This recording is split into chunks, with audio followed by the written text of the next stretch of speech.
Avatars, Aliens, and Self Actualization Within the Matrix, Part 5 Origins of the Players and the Milky Way Game.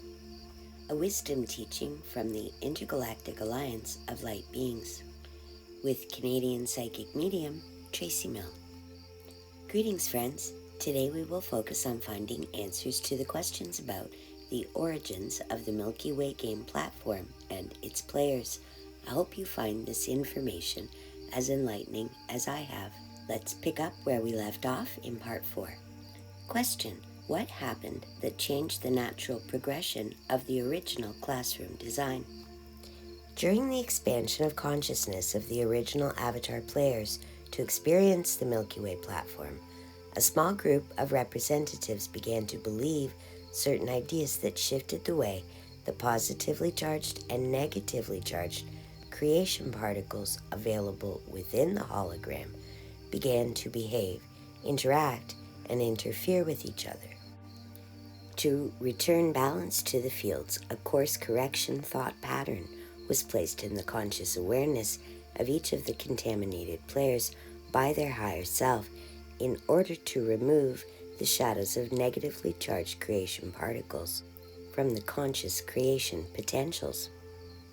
As a result of hosting this pattern as their dominant vibrational frequency, instead of adhering to the higher self's divine will and conscience, the Dark Fleet created a phantom matrix designed to cut off their higher aspects in the 11th and 12th gates in order to dominate all players between the universal gates of 9 through 1.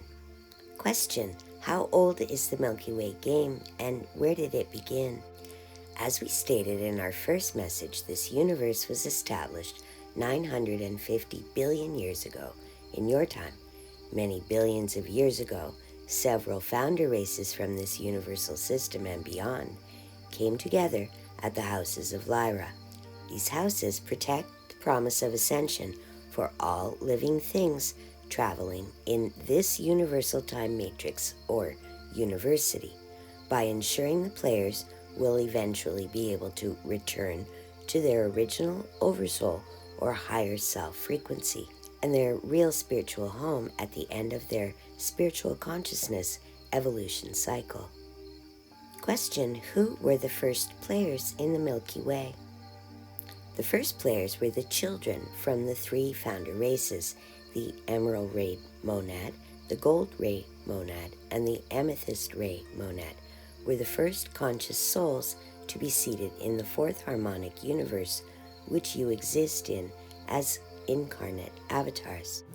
72 uniquely powerful beings, 12 sets of twins, from the three founding houses of Lyra, each one an individual aspect of their monad for this multiverse, were the first Milky Way players, and in the grand scheme of creation, they were children going off to school for a time to learn as all children learn, by trial and error through make-believe and play.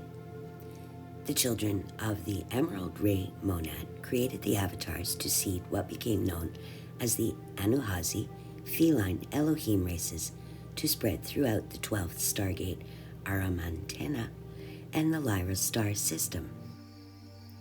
The children of the Amethyst Ray or Violet Ray Monad created the avatars comprised of the Cetacean, Avian Pegasus, and aquatic ape Baharama, which they seeded through the 11th Stargate of Avalon to spread throughout the star system of Lyra Avian.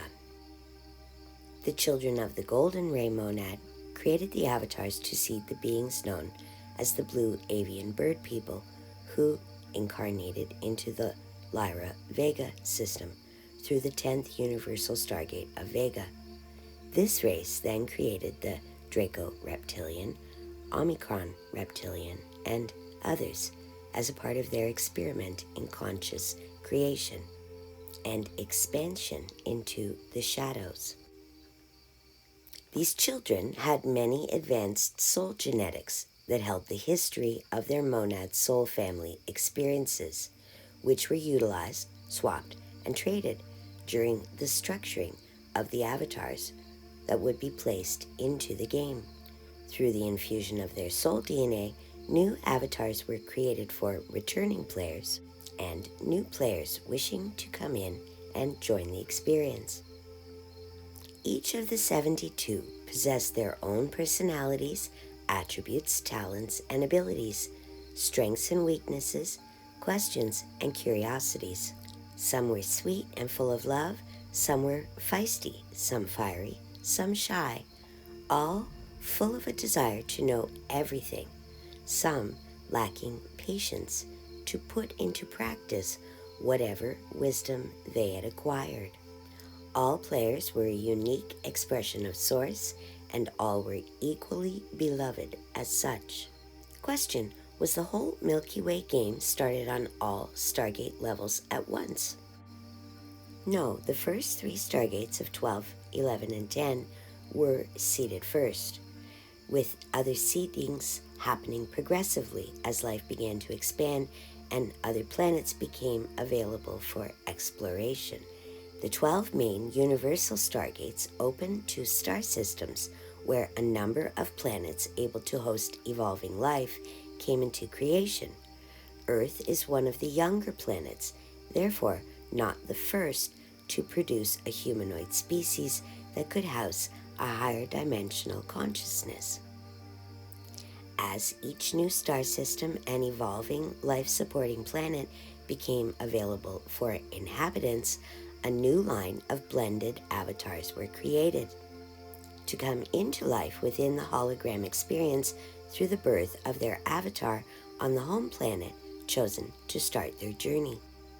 Question: how did the game evolve to house so many humanoid species?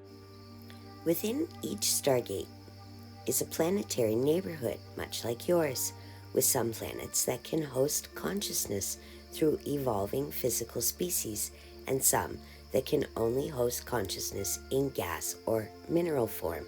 Each of these inhabited planets is also housing the holographic experience for a Source-infused classroom with unique players within each of these unique zones.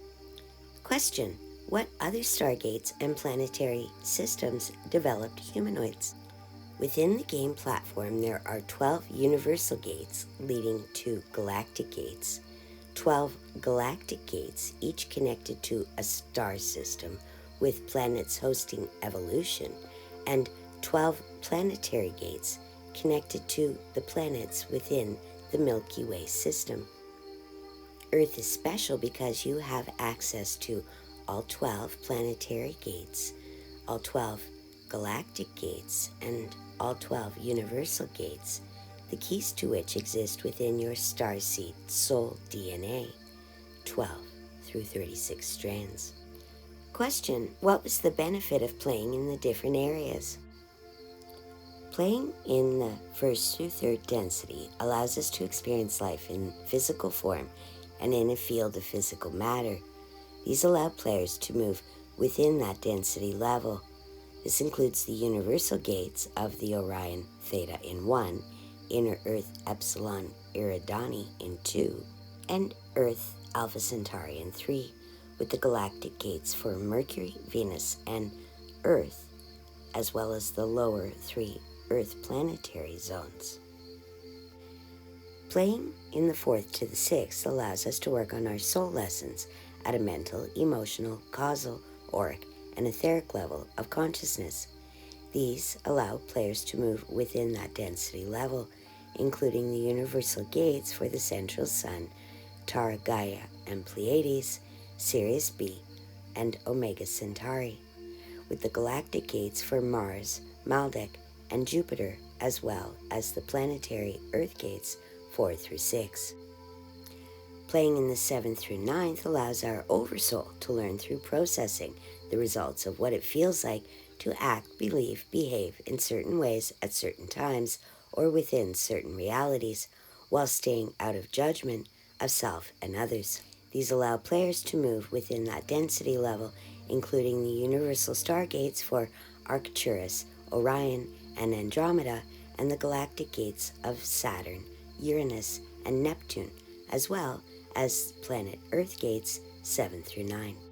Before they were blown up, playing in the 10th through 12th gates offered lessons at the Crystal Star Soul Avatar level, the level we return to in order to process all of our lessons, take responsibility for all of our choices, and heal or acclimate ourselves before leaving the game completely and returning home to the 13th plus densities with our memories of our soul lessons intact. These were the gates of Lyra Aramentana, Lyra Avalon Avion, and Lyra Vega, as well as Pluto, Nibiru, and the Sun, that got disconnected during the fall of consciousness, throwing all planets in the Milky Way off of their natural center and trajectory by purposely changing the orbital path of Nibiru after infesting it with Archon technologies. Question: did all players begin as light-infused players, or was there a mix of light and dark players when the game began? The original players were born of light. Their soul, like all souls, were born of Source. When all began the game, everyone involved knew to their core that Source loved them. Then the idea that some teams were more loved by Source than others, based on differences, not similarities, began to take hold, creating shadowy energies. With each infraction of the universal laws of spirit they committed themselves to, they moved their consciousness farther and farther away from Source, remembering, falling farther into new fields of shadows they were creating within the holographic reality platforms, believing that because it's a free will zone, they were free to believe their own lies. Question: this whole mess got started because of an idea?